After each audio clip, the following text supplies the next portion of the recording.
Sir நீங்கள் பண்ண மிஸ்டேக்ஸில் எது வந்து ரொம்ப ஸ்ட்ராங்கான ஒரு மிஸ்டேக்ஸ், அதாவது நீங்கள் ஸ்டார்டிங் ஸ்டேஜில் எது சார் ரொம்ப இந்த மிஸ்டேக்ஸ் பண்ணிட்டீங்க அப்படின்னு கேட்டிங்கன்னா, இந்த டாப்பில் வந்து என்ட்ரி எடுக்கிறது, பாட்டமில் என்ட்ரி எடுக்கிறது வந்து நிறைய மிஸ்டேக்ஸ் பண்ணியிருந்தேன் ஃபர்ஸ்ட். அதாவது 2010, 2011, 12 அந்த ஸ்டார்டிங்கில் பார்த்தீங்கன்னா, ஒரு ஹையை உடச்சிச்சு அப்படின்னா அதுக்கு மேலே வந்து ஒரு பை பண்ணுவேன். அதே மாதிரி ஒரு லோ உடச்சிச்சின்னா வந்து அது கீழே வந்து செல் பண்ணுவேன். இது வந்து ஒரு எமோஷ்னலாக தான் இருக்கும். கடகடன்னு ஃபால் ஆகிட்டு இருக்கும்.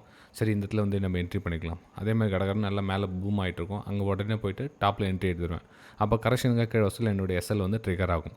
ஸோ இந்த தப்பு தான் வந்து நான் 2010 அந்த ரேஞ்சிலலாம் அதிகமான மிஸ்டேக்ஸ். ஒரு எமோஷனல் என்ட்ரி எடுத்துருவேன். ஃபார் எக்ஸாம்பிள் இந்த இடத்துல லோ இருக்குது அப்படின்னு வச்சுக்கலாம். மார்க் கீழே வருதுன்னா இந்த லோ பிரேக் டவுன் உடனே அங்கேருந்து ஷார்ட் பண்ணுவேன். அது என்ன ஆகும், லைட்டாக கொஞ்சம் கீழே வரும். கீழே வந்து மேலே போய்ட்டு அப்படியே நம்மளுடைய எமோஷனல்லாம் பிளாக் பண்ணி இதில் ஓவர் ட்ரேடிங் பண்ண வைக்கும்.